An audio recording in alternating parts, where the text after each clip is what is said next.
Vamos con gran decisión a hablar de nuestro Señor,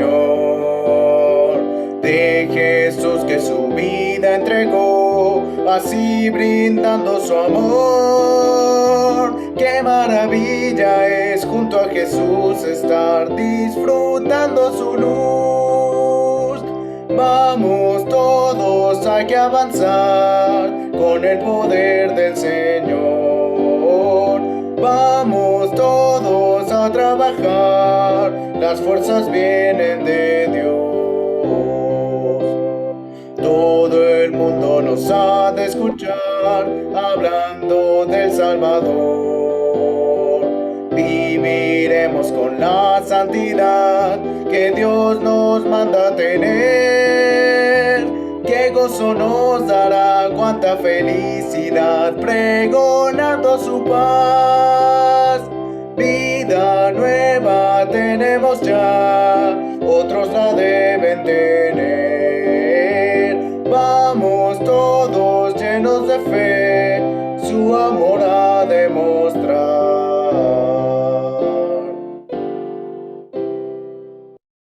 ¿Qué tal? Buenas tardes, bienvenidos todos. Ya sé que parece que le hacemos mucho de emoción para iniciar la aparición del predicador, pero ¿a poco no quedó bonito el video? Todos así, Sí, quedó bonito el video del intro. Todo es un esfuerzo de alguien, hermanos, entonces, gracias a Dios por quienes se empeñan en hacer cosas así, ¿no? Muy bien, pues les presento a María Gallardo. María Gallardo es una buena amiga, que la conozco desde hace, ¿cuántos años dijimos, María?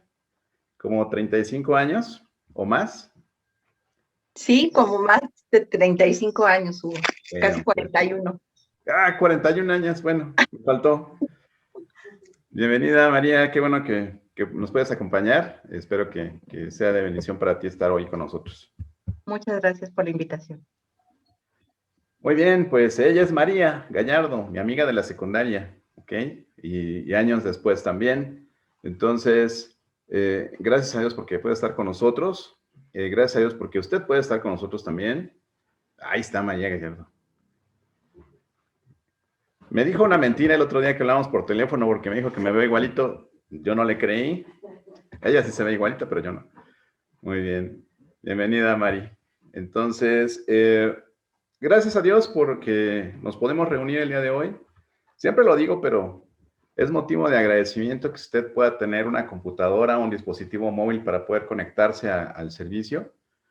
Es una bendición porque a veces decimos, aunque sea por este medio, pero no es aunque sea, es gracias a Dios porque tenemos este medio para poder seguirnos reuniendo. Bienvenida, Tania está desde Querétaro, Marce desde El Salvador, ahí está Leti Sánchez desde Lomas Lindas, ¿no?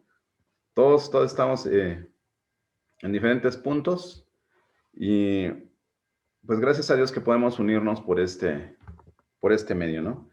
Hay gente de México Nuevo, Paloma está en la playa, creo, miren, anda en traje de baño, está bien. Entonces, perfecto. Bienvenidos todos nuevamente, bienvenidos a una nueva serie. Van a decir, ya vamos a empezar con las series. Pues sí, ¿a poco no han estado padres las series? Claro que han estado padres las series, ¿no? Entonces, vamos a empezar una nueva serie que se llama precisamente El Camino de la Cruz, ¿verdad? El Camino de la Cruz. Vamos a ver 3 temas principales de aquí a el Domingo de Resurrección. Entonces, no se lo pierdan el día que, bueno, usted puede estar hoy. Invite a alguien más para que pueda estar la próxima semana y la subsecuente también. Quiero pedirle que esté orando, ¿verdad? Que esté orando a Dios para que, si Él quiere el domingo, yo sé que Él quiere, pero vamos a hacer todo lo que nosotros también podemos hacer y nos toca para que el Domingo de Resurrección podamos estar en la casa templo. Todos tienen que hacer así, ¿no?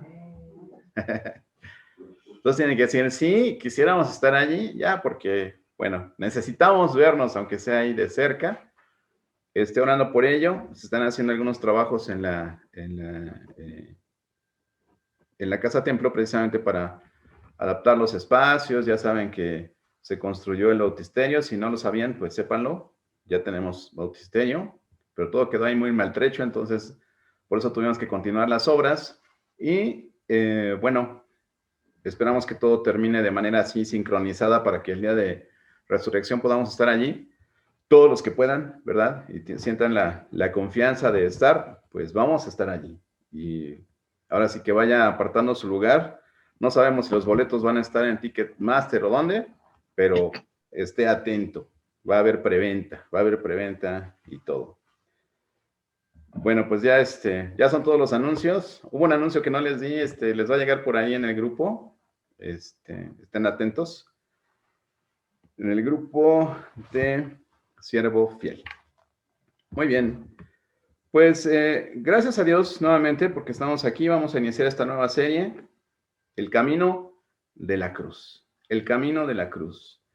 Voy a hacer algo que realmente es imposible. Por eso usted va a notar que seguramente el día de hoy la predicación va a quedar inconclusa. Porque el mismo apóstol Juan lo decía, lo vamos a leer ahora en la Biblia. Pero hablar acerca del ministerio de Jesús no nos llevaría horas, ni días, ni semanas, ni meses. Yo creo que nos llevaría años poder estudiar de una manera detallada, profunda, el ministerio de Jesús. ¿Ah? Es tan amplio, hizo tantas cosas, bendijo a tantas personas con su humanidad, que sería muy difícil que lo pudiera yo englobar en estas 2 horas que voy a predicar el día de hoy. Entonces, voy a hacer mi mejor esfuerzo por darle un esbozo de lo que fue el ministerio de Jesús. ¿Y por qué al hablar del ministerio de Jesús hablamos de responsabilidad? Es algo que también el día de hoy quiero que usted descubra junto conmigo a través de la Escritura. Entonces, no se pierda detalle, vamos a avanzar en ello conforme vaya dándonos el tiempo. Y bueno, entonces, ¿cómo va a estar dividida esta serie? Bueno, vamos a hablar del ministerio de Jesús el día de hoy. Vamos a hablar de la crucifixión y muerte de Jesús el próximo domingo. Y el tercer domingo vamos a hablar acerca de la resurrección. Todo a detalle a través de nuestra querida Biblia, que sabemos tiene ahí la historia de la vida de Jesús y pues el principal propósito de Dios para nosotros. Entonces, pues empecemos por el principio. Yo no podría hablar del ministerio de Jesús, pues saltándome el hablar de su nacimiento, aunque hemos hablado mucho acerca de su nacimiento. Siempre cuando se acercan las fechas de la Navidad y fin de año, siempre buscamos hablar acerca del nacimiento de Jesús. El día de hoy voy a invertir solo un poco de tiempo, de hecho va a ser prácticamente la introducción a lo que vamos a ver. No veremos tantos pasajes al respecto, se los mencionaré por si usted quiere revisarlos después, pero nos vamos a enfocar en los años del ministerio de Jesús. Muy bien, importantísimo notar en el nacimiento de Jesús un solo punto quiero que usted piense el día de hoy, y es que Jesús nació de una virgen. Hubo muchos acontecimientos en torno al nacimiento de Jesús. Como todos saben, antes del anuncio del nacimiento de Jesús, el ángel Gabriel apareció primero a Zacarías, quien fue el padre de Juan el Bautista. Después visitó a María y le anunció el nacimiento de Cristo, en Lucas capítulo 1, desde el versículo 5 hasta el 38. Más adelante encontramos los acontecimientos que nos describe Mateo, en el capítulo 1, del 18 al 25, donde José quiere dejar secretamente a María, porque le dice María a José, estoy encinta, ¿verdad? Y un ángel fue el que me dijo que voy a estar embarazada del Espíritu Santo. Y bueno, entonces José dice, pues, ¿cómo puedo creer esto? Y nos habla la Escritura, ¿verdad?, acerca de que como él era justo, y no quería infamarla, la quiso dejar secretamente. Pero sabemos también que el mismo ángel le impide a José que haga esto, que la deje, ¿verdad? Y entonces, después de esto, nace Juan el Bautista, ¿sí? María visita a Elizabeth unos meses antes, ¿verdad? Parece que tenía Elizabeth algo así como 3 meses de embarazo. La visita María a Elizabeth, que es su prima, es la esposa de Zacarías, y ellos, después de que los visitó María, 6 meses después nace Juan el Bautista. Esto lo leemos en Lucas también, en los versículos 39 al 80 del capítulo 1. Y ya en Lucas, en el capítulo 2, leemos que se realizó un censo, y entonces José y María, ya casados, pues se dirigen a Belén, a la ciudad de José, y entonces fue cuando en esos días, dice la Escritura, ¿verdad?, que se le llegaron los días del alumbramiento a María, y nace Jesús. También en aquella misma noche, si usted recuerda esos pasajes del nacimiento de Jesús, los ángeles anuncian el nacimiento de Cristo a los pastores. Esos pastores visitan a Jesús todavía estando en el pesebre. Y pasados 8 días después de eso, después de que nació, Jesús fue llevado al templo a ser circuncidado, y a los 40 días de su nacimiento también se hizo la presentación que de acuerdo a las tradiciones judías se tenía que hacer. En este proceso donde es llevado al templo, si usted recuerda, aparece en la historia un señor que se llama Simeón, ya anciano, que agarra al niño, lo carga y empieza a adorar a Dios porque le permitió ver al Salvador del mundo. Y también había una profetisa ahí en el templo de nombre Ana. Todo eso sucede en este proceso donde Jesús es anunciado su nacimiento. Bueno, primero es anunciado el nacimiento de Juan el Bautista, es anunciado el nacimiento de Jesús, nace Juan, nace Jesús. Todo esto sucede. Y como uno de los últimos eventos, escuchamos acerca de lo que sucedió en esta visita de los magos de Oriente que llegaron después de la presentación de Jesús. Y todos estos eventos en torno al nacimiento de Jesús están cargados de cumplimientos de profecías que venían desde el Antiguo Testamento y nos ayudan a entender que realmente Jesús era el Mesías prometido para el pueblo de Israel. Y les decía, el concepto más importante que podemos encontrar en el nacimiento de Jesús es que nació de una virgen, porque eso es lo que había sido prometido. Génesis 3:15, Isaías 7:14, Dios prometió que la simiente de la mujer destruiría al diablo, y Jesús es esa simiente. Jesús era Dios encarnado en ese momento. Es lo más importante que podemos resaltar del nacimiento de Jesús. Y quiero que vaya, por favor, al capítulo 1 de Juan, porque este capítulo 1 de Juan no nos habla acerca del nacimiento. Si usted recuerda, hemos hablado acerca de los 4 relatos del Evangelio, ¿verdad? Que son los primeros 4 libros del Nuevo Testamento: Mateo, Marcos, Lucas y Juan.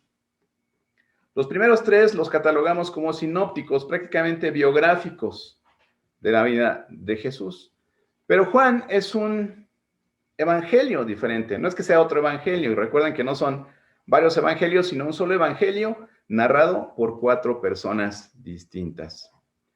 Juan se centra más en lo que significaba la venida de este niño, ¿verdad? De este niño que vino a cambiar el mundo, que lo anunció el ángel como el Salvador del mundo, que lo anunció como Emmanuel, como el Dios con nosotros. ¿Cuál es la perspectiva de Juan? ¿Cuál es la perspectiva del apóstol Juan en el Evangelio de Juan? Ubíquese allí en Juan 1 y vamos a leerlo. Vamos a leer Juan 1 del versículo 1 hasta el versículo 18, porque este pasaje está lleno de muchas verdades. Y si vamos a hablar acerca del ministerio de Jesús, tenemos que hablar de estas verdades que envuelven a Jesús, el verbo hecho carne, la palabra hecha carne, como lo menciona aquí el apóstol Juan. Dice así: en el principio era el verbo, Y el verbo era con Dios, y el verbo era Dios. Este era en el principio con Dios. Todas las cosas por él fueron hechas, y sin él nada de lo que ha sido hecho fue hecho. En él estaba la vida, y la vida era la luz de los hombres. La luz en las tinieblas resplandece, y las tinieblas no prevalecieron contra ella. Hubo un hombre enviado de Dios, el cual se llamaba Juan. Este vino por testimonio para que diese testimonio de la luz, a fin de que todos creyesen por él. No era él la luz, sino para que diese testimonio de la luz. Aquella luz verdadera que alumbra a todo hombre venía a este mundo. En el mundo estaba, y el mundo por él fue hecho, pero el mundo no le conoció. A lo suyo vino, y los suyos no le recibieron. Mas a todos los que le recibieron, a los que creen en su nombre, les dio potestad de ser hechos hijos de Dios, los cuales no son engendrados de sangre, ni de voluntad de carne, ni de voluntad de varón, sino de Dios. Y aquel verbo fue hecho carne, y habitó entre nosotros, y vimos su gloria, gloria como del unigénito del Padre, lleno de gracia y de verdad. Juan dio testimonio de él, y clamó diciendo, este es de quien yo decía, el que viene después de mí es antes de mí, porque era primero que yo. Porque de su plenitud tomamos todos, y gracia sobre gracia. Pues la ley por medio de Moisés fue dada, pero la gracia y la verdad vinieron por medio de Jesucristo. A Dios nadie le vio jamás. El unigénito Hijo que está en el seno del Padre, Él le ha dado a conocer. Grandes verdades en este pasaje. En este solo pasaje encontramos muchísimas cosas que nos podrían llevar a tener la conferencia de este día. Pero no es nuestra intención detenernos únicamente en el nacimiento de Jesús. Pero sí quiero resaltar lo que menciona aquí Juan. ¿Por qué? En este pasaje podemos encontrar en primer lugar lo que nos dice Juan respecto a que Jesús es Dios. Dios. Él está hablando acerca de Jesús. Cuando dice que en el principio era el verbo, dice, el verbo era con Dios y el verbo era Dios. Entonces, Jesús es Dios. En el versículo 2 nos dice, este estaba en el principio con Dios, entonces sabemos que existe desde el principio. Es otra gran verdad. Jesús estaba en el acto de la creación. Y después dice, en el versículo 3 precisamente, todas las cosas por Él fueron hechas, y sin Él nada de lo que ha sido hecho fue hecho. Entonces también Él es el creador de todo. Él creó todo. Él es el creador. Entonces, Él es Dios, Jesús existe desde el principio, Jesús es el creador de todo. Dice en el versículo 4 que en Él estaba la vida. Jesús es también el autor de la vida. Es el autor de la vida. Pero encontramos más cosas interesantes, porque independientemente de que Él era Dios, Él fue rechazado también. Fue rechazado. Dice en el versículo 10, en el mundo estaba y el mundo por Él fue hecho, pero el mundo no le conoció. Dice en el versículo 11, a lo suyo vino y los suyos no le recibieron. No le recibieron. O sea, Él fue rechazado. Sin embargo, Él cumplió su propósito para aquellos que no lo rechazaron, para los que sí lo recibieron. Dice el versículo 12, mas a todos los que le recibieron, dice, a los que creen en su nombre, les dio potestad, les dio el derecho de ser hijos de Dios. Hijos de Dios. Entonces, cumple su propósito con aquellos que sí le recibieron, que sí le reciben, que sí quisieron acercarse a Él. Además de esto, nos revela aquí el apóstol Juan, que habitó entre nosotros. Dice, habitó entre nosotros y vimos su gloria. Gloria como la del Padre, dice, lleno de gracia y de verdad. Revelaciones importantes nos da aquí el apóstol Juan, porque también nos dice en el versículo 17, hablando acerca de una comparación con la ley de Moisés, dice, pues la ley por medio de Moisés nos fue dada, pero la gracia y la verdad vinieron por medio de Jesucristo. Incluso esto nos lo dice Juan. ¿Sí? Tenemos la ley, le fue dada a Moisés y él nos la transmitió a nosotros, pero la gracia, el favor de Dios y la verdad misma vinieron por medio de Jesucristo. Él mismo lo dice en Juan 14:6 también. Yo soy el camino, la verdad y la vida. Las declaraciones que hace Jesús. Y por último, dice en el versículo 18, a Dios nadie le vio jamás. El unigénito Hijo que está en el seno del Padre, Él le ha dado a conocer. Esto es uno de los propósitos que Jesús tuvo al venir a la tierra, es darnos a conocer al Padre. ¿Se acuerda que uno de sus discípulos le pregunta, verdad? Le dice, Señor, muéstranos al Padre y nos basta. Y Jesús le dijo, me han tenido tanto tiempo con ustedes y me dices, muéstranos al Padre. Entonces, Jesús es Dios. Jesús nació de una virgen. Y hay una declaración que encontré por ahí en uno de los libros que estuve estudiando, donde dice esta afirmación. Dice que el Hijo de Dios se hizo hijo del hombre para que los hijos de los hombres pudieran ser hijos de Dios. ¿Qué te parece? Juan 1:12. Mas a todos los que le recibieron, a los que creen en su nombre, les dio potestad de ser hechos hijos de Dios. Esto introduce el ministerio de Jesús el día de hoy. El Hijo de Dios se hizo hijo del hombre para que los hijos de los hombres pudieran ser hijos de Dios. Acompáñame a hacer una oración para adentrarnos en el tema del día de hoy. Padre Celestial, cuántas gracias te damos por este precioso tiempo que tenemos a la luz de tu palabra para estudiar acerca del ministerio de Jesús, tu Hijo. Sabemos que es imposible acotar su ministerio porque es infinito.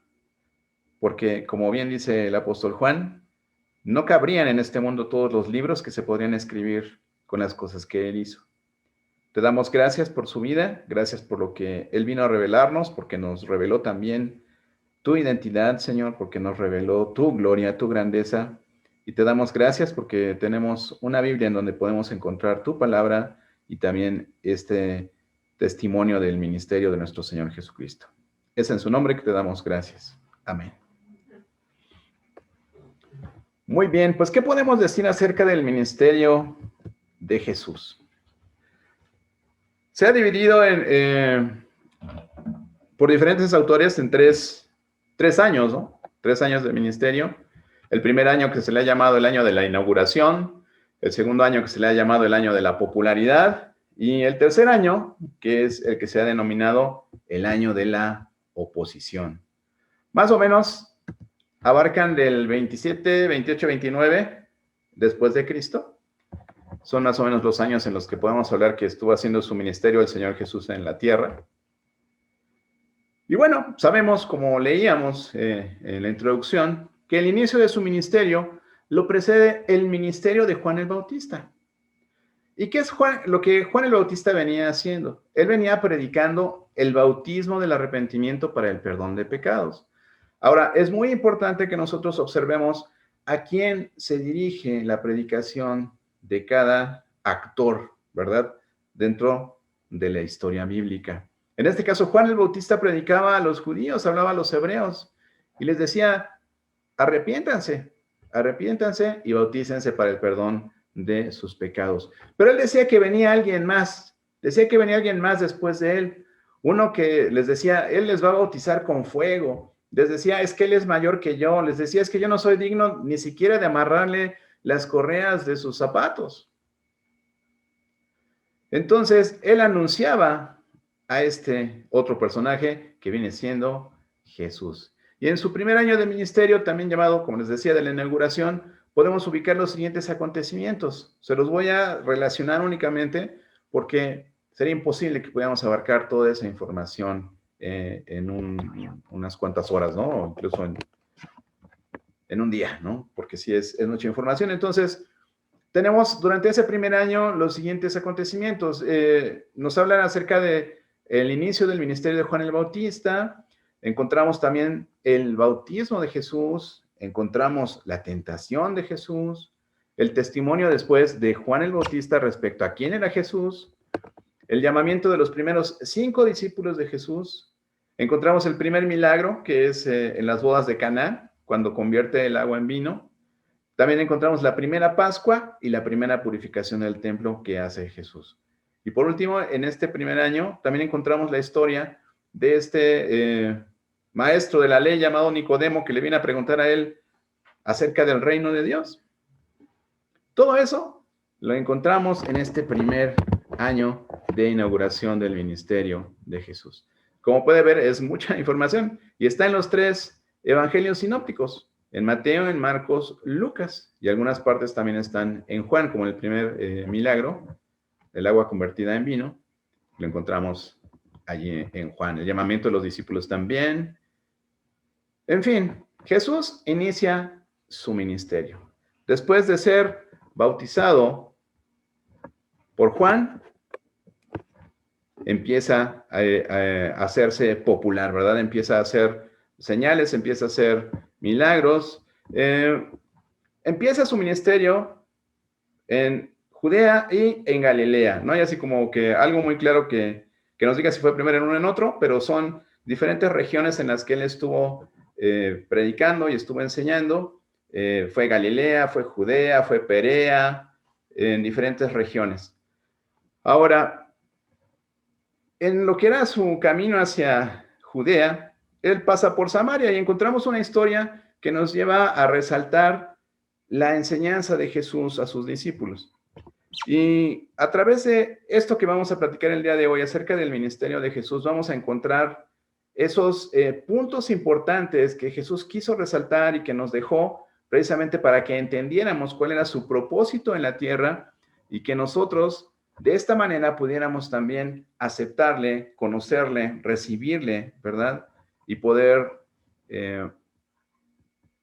entender cuál era el propósito por el cual había venido. ¿Sí? En Juan 4:10, podemos leer ese pasaje completo, Juan 4, ubíquese, Juan 4, del 1 al 15. Encontramos una historia.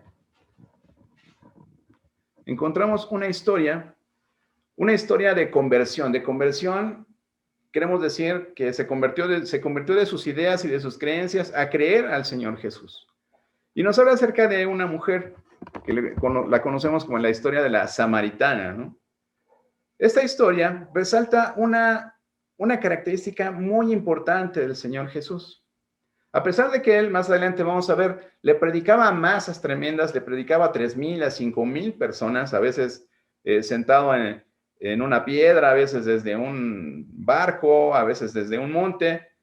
Él le predicaba a multitudes, pero él en esta historia nos hace entender algo muy importante, y es que Dios no hace acepción de personas. Él no discrimina a nadie. Entonces, vamos a leer lo que dice Juan 4, del 1 al 15, para entender esta historia. Solamente voy a resaltar algunas de las historias que vamos a encontrar en el ministerio de Jesús, pero vamos a leer esta, Juan 4.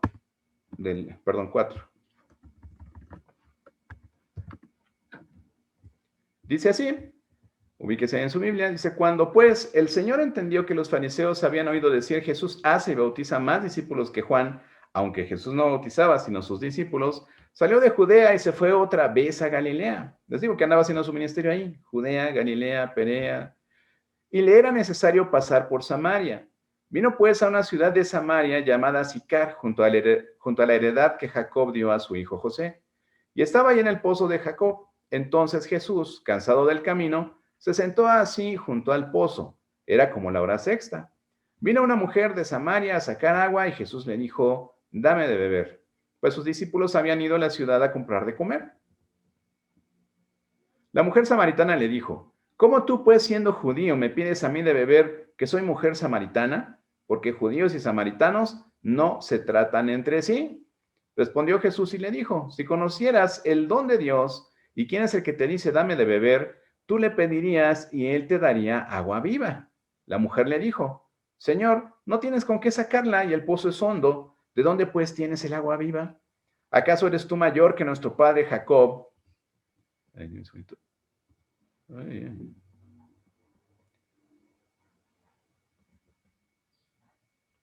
¿Acaso eres tú mayor que nuestro padre Jacob, que nos dio este pozo, del cual bebieron él, sus hijos y sus ganados? Respondió Jesús y le dijo, cualquiera que bebiere de esta agua volverá a tener sed, mas el que bebiere del agua que yo le daré no tendrá sed jamás, sino que el agua que yo le daré será en él una fuente de agua que salte para vida eterna. La mujer le dijo, Señor, dame esa agua para que yo no tenga sed, para que no tenga yo sed, ni venga aquí a sacarla. Jesús le dijo, ¿verdad? Si conocieras el don de Dios y quién es el que te dice, dame de beber, tú le pedirías y él te daría agua viva. En el contexto en el que está viviendo Jesús, ellos no se llevaban con los samaritanos, los consideraban prácticamente gentiles, perdón, y no se llevaban con ellos, había una enemistad entre ellos, había situaciones religiosas, había situaciones de territorio y no se llevaban.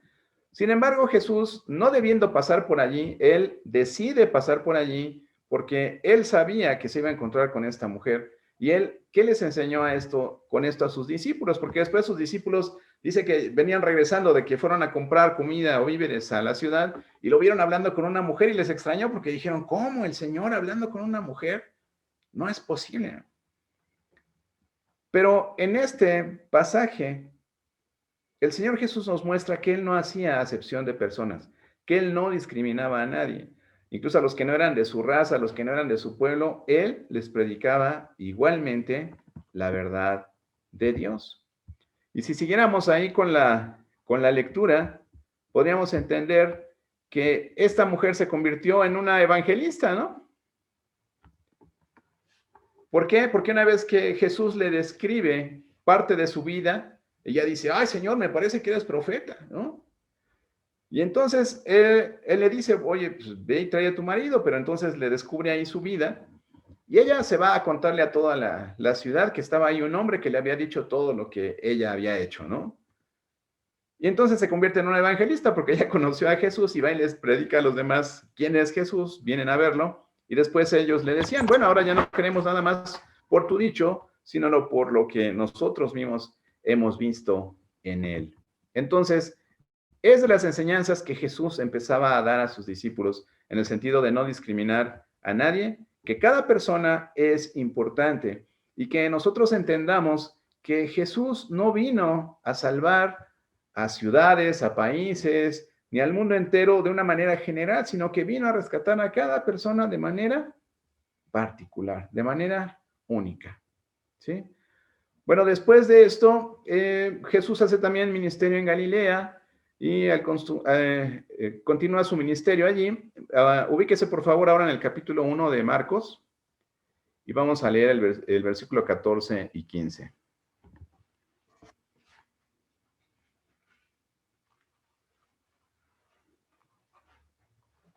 La ciudad donde vivía Jesús, que era Nazaret, estaba en esta región, en la región de Galilea. Entonces, dice aquí Marcos, dice, después que Juan fue encarcelado, refiriéndose a Juan el Bautista, Jesús vino a Galilea predicando el evangelio del reino de Dios, diciendo, el tiempo se ha cumplido y el reino de Dios se ha acercado. Arrepentíos y creed en el evangelio. Entonces, encontramos que él sigue haciendo su ministerio en este primer año de popularidad, ¿verdad? Empieza a crecer la popularidad de Jesús, empieza entonces el segundo año, que es el que se le llama el año de la popularidad, donde ya Jesús viene a enseñar a multitudes y a hacer infinidad de milagros y demás. Denme un segundito, por favor.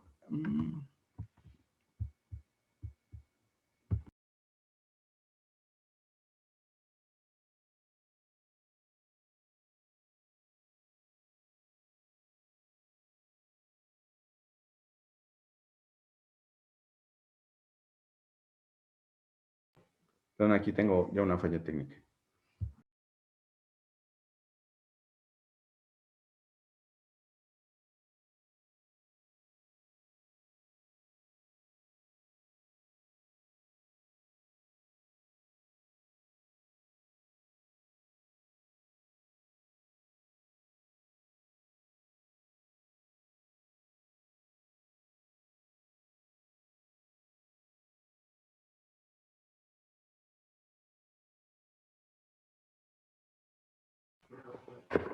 No me había dado cuenta que estaba yo en silencio todavía.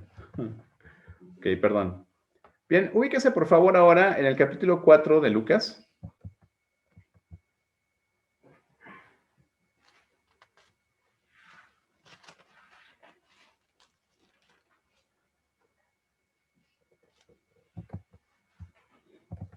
para que entendamos el mensaje precisamente que traía Jesús, ¿no?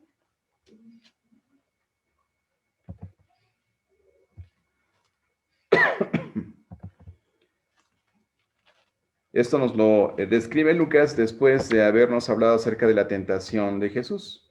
Vamos a leer del 13 al 21. Dice, y cuando el diablo hubo acabado toda tentación, se apartó de él por un tiempo. Y Jesús volvió en el poder del Espíritu a Galilea y se difundió su fama por toda la tierra de alrededor. Y enseñaba en las sinagogas de ellos y era glorificado por todos. Esto nos habla de su popularidad creciente, ¿verdad? Vino a Nazaret, donde se había criado, y en el día de reposo entró en la sinagoga conforme a su costumbre y se levantó a leer. Y se le dio el libro del profeta Isaías, y habiendo abierto el libro, halló el lugar donde estaba escrito: El Espíritu del Señor está sobre mí, por cuanto me ha ungido para dar buenas nuevas a los pobres. Me ha enviado a sanar a los quebrantados de corazón, a pregonar libertad a los cautivos y vista a los ciegos, a poner en libertad a los oprimidos, a predicar el año agradable del Señor.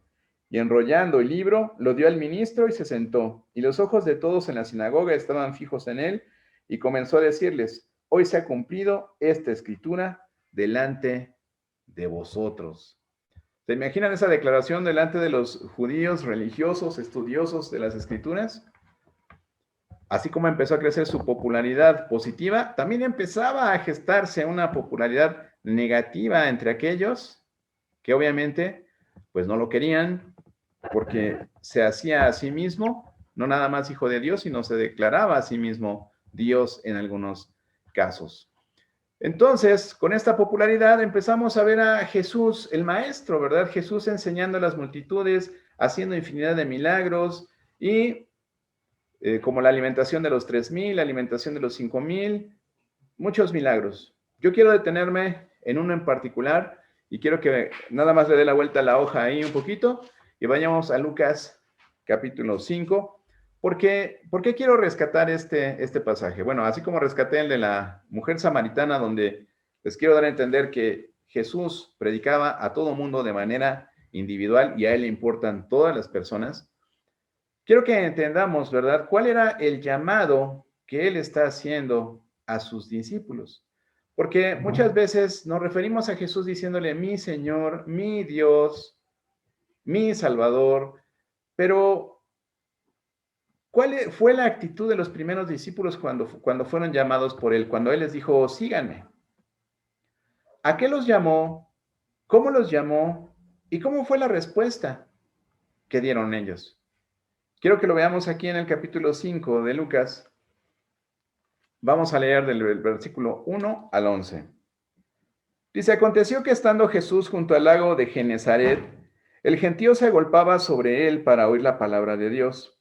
Y vio 2 barcas que estaban cerca de la orilla del lago, y los pescadores, habiendo descendido de ellas, lavaban sus redes. Y entrando en una de aquellas barcas, la cual era de Simón Pedro, le rogó que la apartase de tierra un poco. Y sentándose, enseñaba desde la barca a la multitud. Imagínense, el gentío no podía estar ni de pie.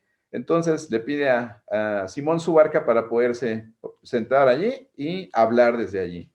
Dice que cuando terminó de hablar, dijo a Simón, boga, o sea, rema mar adentro, y echad vuestras redes para pescar.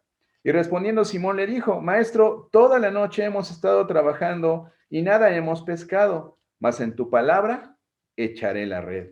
Y habiendo hecho esto, encerraron gran cantidad de peces y su red se rompía. Entonces hicieron señas a los compañeros que estaban en la otra barca para que viniesen a ayudarles. Y vinieron y llenaron ambas barcas de tal manera que se hundían. Viendo esto, Simón Pedro cayó de rodillas ante Jesús, diciendo, apártate de mí, Señor, porque soy hombre pecador. Porque por la pesca que habían hecho, el temor se había apoderado de él y de todos los que estaban con él. Y asimismo de Jacobo y Juan, hijos de Zebedeo, que eran compañeros de Simón.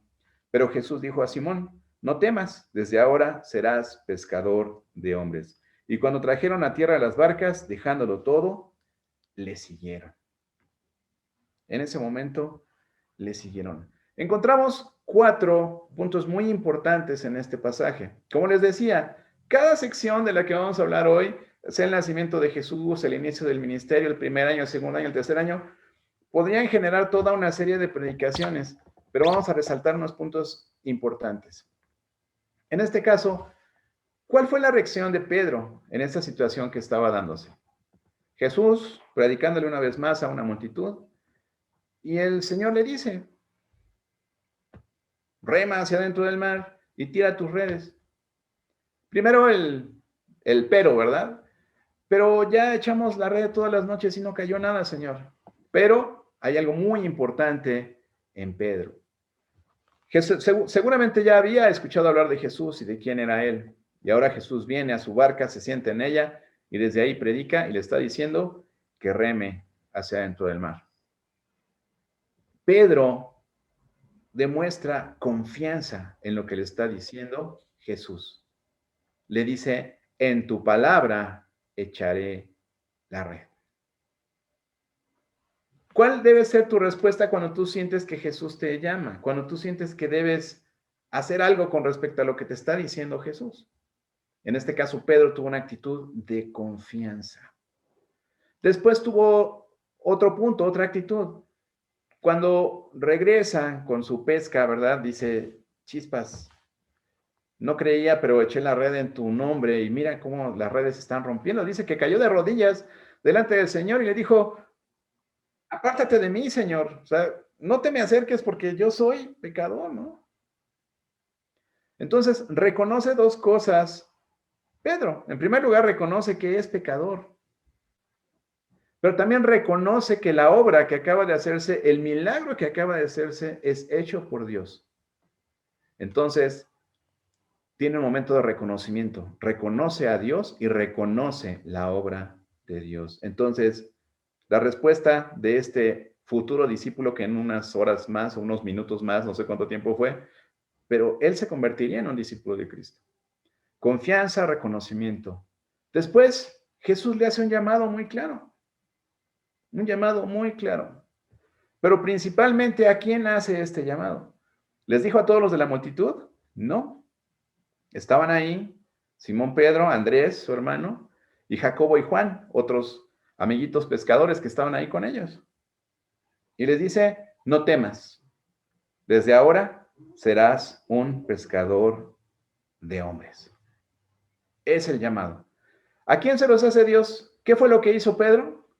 Pedro confió.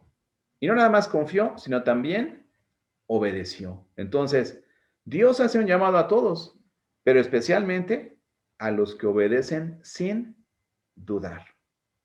Por último, la respuesta de parte de Pedro y los demás. Lo dejaron todo y lo siguieron sin cuestionar. ¿Para qué? Imagínate que hoy día pasa alguien cerca de tu casa y te toca la puerta y te dice, oye, sígueme porque te voy a hacer pescador de hombres. Pues le cierras la puerta, hablas al 911 y le echas a la patrulla, ¿verdad? Que dices, hay un loco aquí afuera de mi casa. ¿Pero qué pasó ese día? ¿Qué presencia tenía Jesús que ellos dejaron todo y lo siguieron? No le dijeron, déjame despedirme de mi papá, déjame ir por mi mochila con mi lunch. No. Dejaron todo y siguieron a Jesús. Entonces, esta pesca milagrosa nos ayuda a entender el proceso de un siervo de Dios, el proceso de un siervo de Jesús, de un discípulo de Jesús. El inicio, cómo iniciar y cuál es el objetivo final. En primer lugar, creer, ¿verdad? Reconocer delante de Dios tu pecado, atender a su llamado y dejar todo lo que te estorba para poder seguirlo. Y mucho de eso encontramos en el Evangelio. Si vamos más adelante, denme un segundo. Encontramos el llamado de Dios, donde dice, y decía a todos,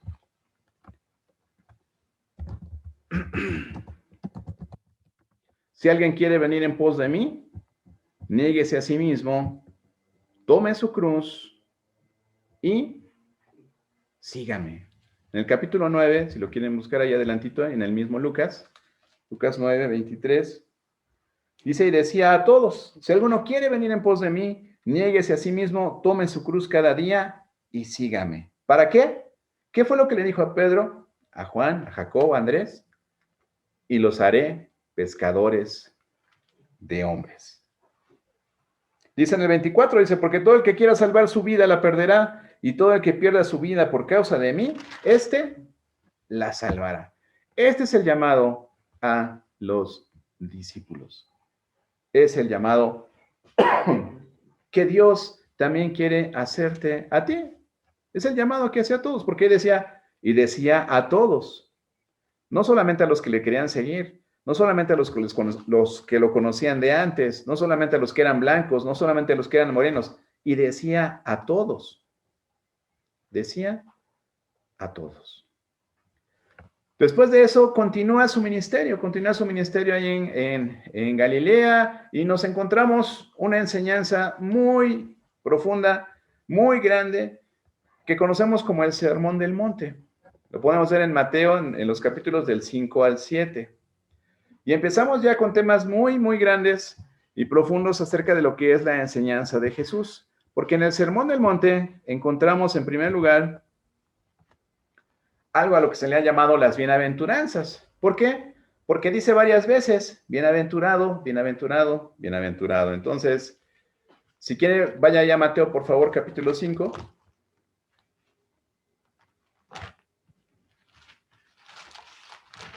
¿Y qué significa bienaventurado? No sé si usted conoce a algún Macario o alguna Macaria. Yo nada más conozco a Macaria, que era una actriz de la televisión, ¿no? Pero, ¿sabe qué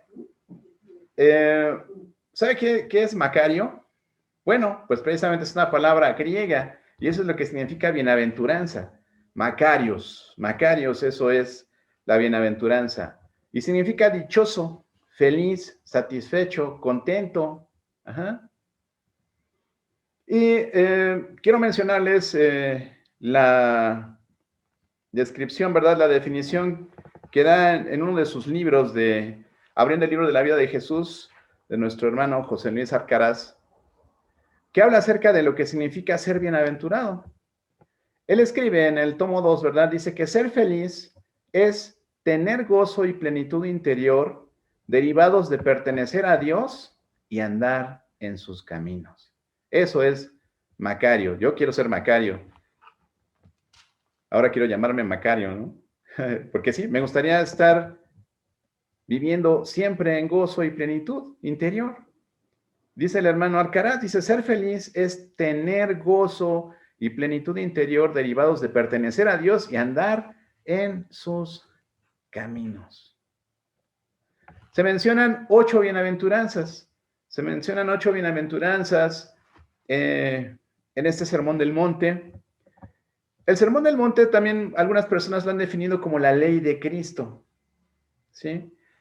Pero yo le puedo decir, lo invito a que lea esos capítulos. Quisiera leerlos hoy, pero no los vamos a leer. Léalos usted, del capítulo 5 al capítulo 7 de Mateo. Y lo que aquí Jesús hace no es plantear una nueva ley, no es plantear su ley, sino reafirmar, reforzar, corroborar la ley que había sido dada a los hebreos por parte de Moisés. Bueno, Dios se la dio a Moisés para los hebreos. Entonces, Cristo refuerza con su filosofía, con sus enseñanzas, refuerza lo que viene en esa ley. Porque dice la Escritura también que Él no vino a abrogar la ley. El mismo Señor dijo que ni una jota ni una tilde pasarían de la ley hasta que todo esto se terminara. Entonces encontramos 8 bienaventuranzas. Más adelante, ministerio de Jesús en los 4 libros que nos relatan acerca de la vida de Jesús, encontramos 55 parábolas también, ¿sí?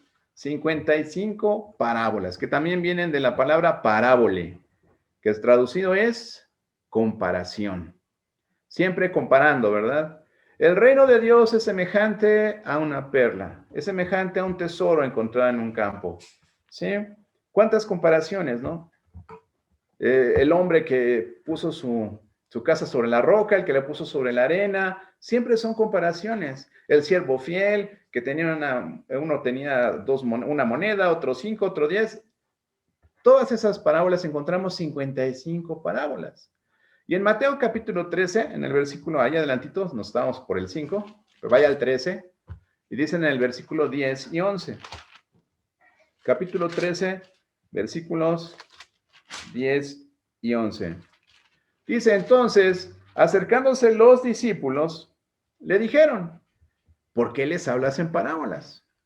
Y él respondiendo les dijo, porque a vosotros os es dado saber los misterios del reino de los cielos, mas a ellos no les es dado. ¿Pero qué pasó, Hugo? ¿No dijiste que el Señor no discriminaba a nadie? ¿A quiénes les revelaba esto, hermanos? A los que estaban cerca de Él, ¿verdad? Y de eso hablábamos. Si nosotros nos acercamos a Él, entonces Él se acerca a nosotros. ¿Cuál fue la respuesta de Pedro? Tuvo confianza, reconoció, escuchó el llamado y obedeció. Creyó y siguió a Jesús. ¿Tú lo estás haciendo? ¿Has respondido hacia el llamado? 55 parábolas, 8 bienaventuranzas y también debes saber que hay 35 milagros descritos de Jesús. 35 milagros divididos en 3 categorías diferentes. Este es un comercial muy bueno y es, los lunes estamos estudiando un libro que se llama Abriendo el libro de la vida de Jesús. Son 3 tomos. Cada uno abarca aproximadamente 15 semanas. O sea, estamos hablando como de 45 semanas para estudiar a detalle, y eso a detalle, la vida de Jesús. Es un curso intensivo de la vida de Jesús. La verdad es que toda esta información la podemos encontrar allí de una manera detallada. Imagínense analizar cada bienaventuranza, cada parábola, cada uno de los milagros. O sea, es de verdad grandioso poder descubrir la personalidad de Jesús a través de estos eventos. Entonces, le invito a que se anote para la siguiente ronda de este estudio, los lunes a las 8 de la noche. Estos milagros, 35 milagros divididos en 3 categorías: prodigios, maravillas y señales. ¿Qué son los prodigios? Bueno, nos dice el hermano José Luis Arcaraz, dice que son obras poderosas que el mensajero de Dios realiza y evidencian la capacidad otorgada al mensajero, obviamente. Prodigios, o sea, maravillas, indican el asombro que causa lo que se está haciendo, ¿sí? La obra del poder de Dios en los espectadores y va relacionada con las señales. Entonces, habla de la reacción de los que lo vieron, se maravillaron, ¿verdad? Entonces, hay prodigios, hay maravillas y hay señales, de esas que siempre pedían los judíos para poder creer que Él era el Mesías. Y las señales indican la presencia de Dios y su obra. Son prueba de la autoridad que tiene el mensajero que hace la señal y autentican, obviamente, el mensaje que está dando con esta señal, ¿sí? Entonces, si Jesús anunciaba el reino de Dios, obviamente sus señales confirmaban, ratificaban que lo que estaba diciendo era auténtico, era real y era verdad. Y encontramos más adelante, si quieren buscarlos, si no se los voy a leer de todos modos, lo que decía Nicodemo, ¿verdad? En ese primer año de lo que era la inauguración del ministerio de Jesús, en Juan 3:2, dice que vino a Jesús de noche, Nicodemo, y le dijo, Rabí, que es maestro, sabemos que has venido de Dios como maestro, porque nadie puede hacer estas señales que tú haces si no está Dios con él. Entonces, leímos al inicio, ¿verdad?, de nuestra introducción, que Jesús es Dios mismo. Y eso se lo reconoció Nicodemo. Sabemos que nadie puede hacer estas señales que tú haces si no está Dios con él. Entonces, sabemos que todos estos milagros los hizo Jesús porque Él era Dios. Muy bien. Después de toda esta enseñanza, Sermón del Monte, después de todas estas parábolas que las dijo durante todo su ministerio, no solamente en el año de la popularidad, las parábolas, los prodigios, las señales, los milagros, después de todo esto, empieza el tercer año de su ministerio, conocido como el año de la oposición. Y vamos terminando, es la última parte del día de hoy, el año de la oposición. Y hablamos de la primavera del 29 después de Cristo. Le voy a pedir que se ubique en el capítulo 6 de Marcos. Estamos en Mateo, o si fue a Juan, regrese un poquito. Y ahí está en Marcos capítulo 6, por favor.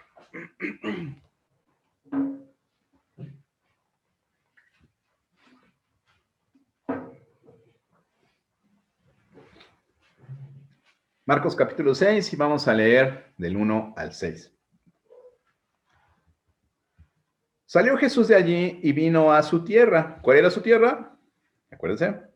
Y le seguían sus discípulos. Y llegando el día de reposo, comenzó a enseñar en la sinagoga, y muchos oyéndole se admiraban y decían, ¿de dónde tiene estas cosas? ¿De dónde tiene estas cosas? ¿Y qué sabiduría es esta que le es dada? Y estos milagros que por sus manos son hechos. O sea, Jesús en plena cima de su popularidad. ¿No es este el carpintero, hijo de María, hermano de Jacobo, de José, de Judas y de Simón? ¿No están también aquí con nosotros sus hermanas? Y se escandalizaban de él. Mas Jesús les decía, no hay profeta sin honra, sino en su propia tierra, y entre sus parientes, y en su casa. Y no pudo hacer allí ningún milagro, salvo que sanó a unos pocos enfermos, poniendo sobre ellos las manos, y estaba asombrado de la incredulidad de ellos, y recorría las aldeas de alrededor, enseñando. No es profeta en su propia tierra. Y comenzaba la oposición, ¿verdad? Comenzaba la oposición. Pero Jesús ya había sufrido rechazo. Jesús ya había sufrido oposición desde su nacimiento. Si usted recuerda, no había lugar en el mesón. Lucas 2:7. No había lugar en el mesón y por eso tuvo que ir a nacer en un pesebre, en un establo. Al comienzo de su ministerio fue rechazado por su propia familia. No le creían que él fuera quien decía que es. Marcos 3, en el 20 y en el 21, si quiere verlo ahí, 2 hojitas antes, 20 y 21, dice, se agolpó de nuevo la gente de modo que ellos ni aún podían comer pan. Cuando lo oyeron los suyos, vinieron para prenderle porque le decían, está fuera de sí. Los suyos, su familia, ¿no? Se le amontonaba la gente y decían, ya sácalo de ahí porque quién sabe qué le van a hacer con tanta locura que está diciendo, ¿no? Entonces, al comienzo de su ministerio así fue. Su misma familia no le creía. También en su ministerio fue rechazado por los líderes religiosos, sus propios hermanos judíos, ¿no? La religión, recuerden, una cosa es el pueblo hebreo y una cosa es la religión judía. Entonces ¿todos los judíos son hebreos? No, tampoco, y ni todos los hebreos son judíos, ¿no? Gracias a Dios, ¿no? Ahora hay algunos judíos cristianos, ¿no? Pero hebreos es la nacionalidad y judío es la religión. Entonces, él era judío también. Vea lo que dice en Lucas 4. Digo, estamos ahí en todos los evangelios lo estamos viendo, ¿no? Entonces, Lucas 4, del 28 al 30. 4, 28 al 30. Dice, al oír estas cosas, todos en la sinagoga se llenaron de ira. Y levantándose le echaron fuera de la ciudad y le llevaron hasta la cumbre del monte sobre el cual estaba edificada la ciudad de ellos para despeñarle. Mas él pasó por en medio de ellos y se fue. Entonces, la gente empezaba ya a fastidiarles, a cansarles, que les dijera, arrepiéntanse, el reino de los cielos se ha acercado, yo soy el Hijo de Dios, yo perdono pecados. ¿Qué es más fácil decir a este enfermo, no? Levántate y toma tu lecho y anda, o tus pecados te son perdonados. Pues hacía ambas cosas y los hacía enojar a todos los religiosos, ¿no? Ahora, en su propio juicio, ¿verdad? Vamos a llegar a esto la próxima semana, pero en su propio juicio también es rechazado por sus gobernantes y su nación. El sumo sacerdote, el Sanedrín, la gente que gobernaba a su propio pueblo, lo rechazó. Lo rechazó. Y para el colmo de los colmos, los mismos discípulos con los que iba a estar ya prácticamente 3 años enseñándoles, ¿verdad? Lo rechazaron también. Lea lo que dice en Juan. Vamos ahora a Juan. Estamos en Lucas, vaya a Juan capítulo 6. Ya vamos terminando. Juan capítulo 6 y vamos a leer del 66 al 68. Dice, le respondió Simón Pedro, Señor, ¿a quién iremos? Tú tienes palabras de vida eterna. Y nosotros, dice, hemos creído y conocemos que tú eres el Cristo, el Hijo de Dios viviente. Y Jesús le respondió, no os he escogido ya vosotros los 12 y uno de vosotros es diablo, ¿no? Es diablo. Pero desde el 66, dice, desde entonces muchos de sus discípulos volvieron atrás y ya no andaban con él. O sea, personas que lo seguían, vieron sus milagros, escucharon sus enseñanzas, se volvieron atrás y ya no andaban con él. Y él les dijo entonces a los 12 discípulos, ¿quieren acaso irse ustedes también? ¿Quieren acaso iros vosotros también?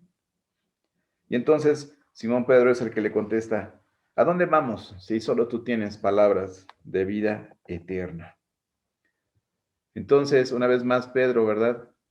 Dando la respuesta por los demás. ¿A dónde iremos? Tú tienes palabras de vida eterna. Este año de oposición, es su último año de ministerio. Él reduce sus apariciones ante las multitudes y se concentra prácticamente en la preparación de sus discípulos. Encontramos que por lo menos hace 4 retiros con sus discípulos para seguirles enseñando durante varios meses en diferentes regiones de gentiles, porque pues obviamente los paisanos, los judíos, los hebreos, buscaban ocasión para prenderle y para matarle. Entonces, se iba con sus discípulos de retiro, les enseñaba y se iban a diferentes lugares, precisamente evitando esos intentos de prenderle, de arrestarlo y de matarlo, obviamente.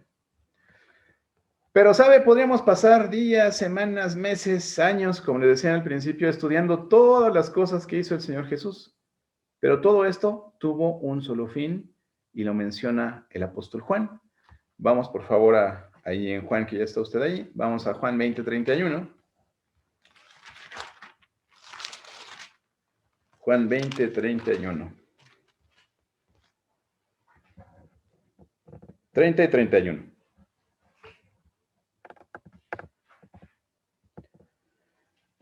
Dice el apóstol Juan, hizo además Jesús muchas otras señales en presencia de sus discípulos, las cuales no están escritas en este libro. Pero estas se han escrito para que creáis que Jesús es el Cristo, el Hijo de Dios, y para que creyendo tengáis vida en su nombre. Grábate esto. Todas estas cosas se han escrito para que tú creas que Jesús es el Cristo, el Hijo de Dios, y para que creyendo tengas vida en su nombre.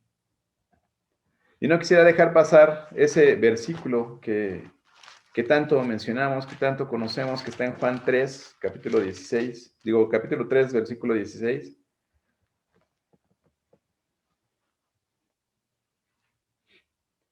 Que dice, porque de tal manera amó Dios al mundo, que ha dado a su Hijo unigénito, para que todo aquel que en él cree no se pierda, mas tenga vida eterna. Y el 17 dice, porque no envió Dios a su Hijo al mundo para condenar al mundo, sino para que el mundo sea salvo por él. Y estamos hablando de que tú deberías tener una reacción ante todo esto que estamos estudiando, todo esto que estamos leyendo. Esto es a grandes rasgos, a muy grandes rasgos, el ministerio de Jesús. Todo lo que él hizo estando en la tierra. Y no abundamos en su nacimiento, y no abundamos en el Sermón del Monte, y no abundamos en todas las parábolas, en todos los milagros. El objetivo del día de hoy es que entendieras que el ministerio de Jesús estaba enfocado a que tú creyeras que Él es el Hijo de Dios, y para que creyendo en Él, sepas que tienes vida eterna. No que te imagines, no que creas, no que sospeches, sino que tengas la seguridad de que tienes vida eterna. Pero ¿cómo puedo estar seguro? Bueno, la Biblia dice que si tú crees en esto, si tú crees que Jesús es el Cristo, y la semana que viene vamos a hablar acerca de su muerte, ¿verdad? Y entonces será muy importante que entiendas por qué el Cristo tuvo que morir. Pero por lo pronto es importante que entiendas que esto que fue escrito de Jesús y que vamos a ver en estas 3 semanas son para que tú creas que Jesús es el Hijo de Dios y para que entiendas que si tú crees en Él, si tú confías en lo que Él vino a hacer a esta tierra, tú puedes tener vida eterna. Y de eso pues vamos a estar hablando las 2 siguientes semanas. Y quisiera concluir con lo que dice Primera de Juan 5:13. Si lo quieres buscar. No es el Evangelio de Juan, es Primera de Juan, está mucho más adelante, un poquito antes de Apocalipsis. Primera de Juan 5:13. Porque muchas veces pensamos que, pues es que depende cómo me siento, pues es que depende, pues quién me lo platique, es que eso no me lo habían dicho, es que ¿La Biblia será verdad? ¿Quién la escribió? Todas estas dudas que tú tengas, esta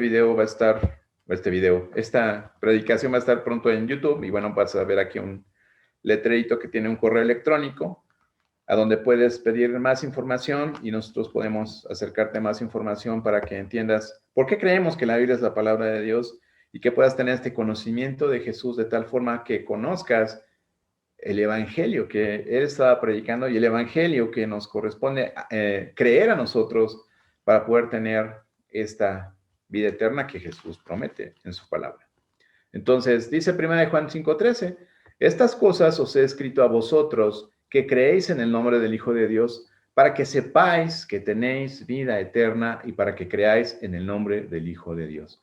Obviamente, 1 Juan le escribe también el apóstol Juan, que es el que escribió que no cabrían las señales y prodigios de Jesús, no cabrían en los libros de todo el mundo, ¿no?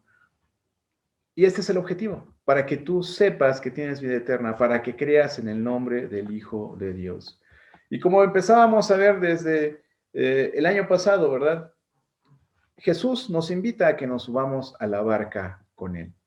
Jesús nos invita a que nos convirtamos en pescadores de hombres. Ese es el propósito, ese es el objetivo. Que tú aprendas a pescar hombres, que tú pesques hombres. No es que traigas a todo el mundo a esta iglesia y se llene. No. Se trata de que tú los traigas a Cristo, que ellos puedan conocer a Jesús y que creyendo en su nombre ellos puedan tener vida eterna. ¿Te acuerdas de la actitud de Pedro? ¿Cuál fue la actitud de Pedro cuando le dijo el Señor? Rema hacia el mar adentro y tira tu red. Pedro confió, creyó sin titubear, reconoció que Jesús era Dios, reconoció su pecado y decidió aceptar el llamado que Jesús le hacía. Y les decía a todos, y hoy nos dice a todos, el que quiere ser mi discípulo, niéguese a sí mismo, o sea, renuncia a todo lo que tú deseas, todo lo que tú quieres, todo lo que tú anhelas. Dice, tome su cruz y sígame. Muchas gracias por su atención. Vamos a hacer una oración para terminar el día de hoy. ¿Te subirás a la barca con el Señor? ¿Confiarás en que si tiras tu red, Él te va a dar eso por lo que estabas pugnando, eso que estabas buscando? ¿Te convertirás en Macario? Ser feliz, ser bienaventurado, depende de conocer a Dios, de ser de Él, pertenecer a Él y obedecerle, seguirle. Vamos a hacer una oración para concluir el día de hoy. Acompáñame cerrando sus ojos, inclinando su rostro. No es algo místico, no va a pasar nada extraordinario, es por reverencia, ¿verdad? Y por concentración. Vamos a orar. Padre Celestial, te damos muchas gracias por este precioso tiempo que podemos pasar a la luz de tu palabra. Gracias porque, aunque sea por encima, Señor, de una manera a grosso modo, podemos entender el ministerio que Jesús estuvo haciendo en la tierra. Entendemos su propósito, entendemos su cometido, entendemos que todas las señales, todos los prodigios, toda la palabra que Él habló, era necesario que lo hiciera para que nosotros creyéramos que Él es tu Hijo. Y más aún, que creyendo en Él, nosotros podamos tener vida eterna. Si tú en esta tarde has entendido que ese fue el propósito de Cristo, si tú crees que Él es el Hijo de Dios y a través de lo que hemos leído en la Biblia entiendes que eso te puede dar vida eterna, yo te invito a que el día de hoy tú tomes la actitud de Pedro y que así como estás, con tu rostro inclinado, tus ojos cerrados, tú le digas a Dios, yo reconozco que Jesús es tu Hijo, que Jesús es el Cristo, que Jesús es el Hijo de Dios. Reconozco que soy pecador Quiero cambiar mi vida, quiero seguirte, quiero que me hagas pescador de hombres, quiero tener la confianza, la actitud correcta para contigo. Quiero obedecerte, Señor, y quiero que me des esa vida eterna que prometes en tu palabra. Díselo ahí de todo corazón. Dios te escucha y Él te va a contestar. Pero ¿cuál es tu respuesta? ¿Te subirás a la barca? ¿Te convertirás en pescador de hombres? Esa es la invitación de nuestro Dios para cada uno de nosotros el día de hoy. Gracias, Padre, por esa invitación. Gracias por tu misericordia para con nosotros, porque siendo pecadores, tú nos has mirado, tú has visto nuestra debilidad, Señor, y te pedimos que tú tengas misericordia de nosotros. Y por favor, toca a esos corazones que en esta mañana han entendido que Jesús es tu Hijo y a través de Él tenemos salvación, perdón de nuestros pecados. Gracias, en el nombre de Jesús. Amén.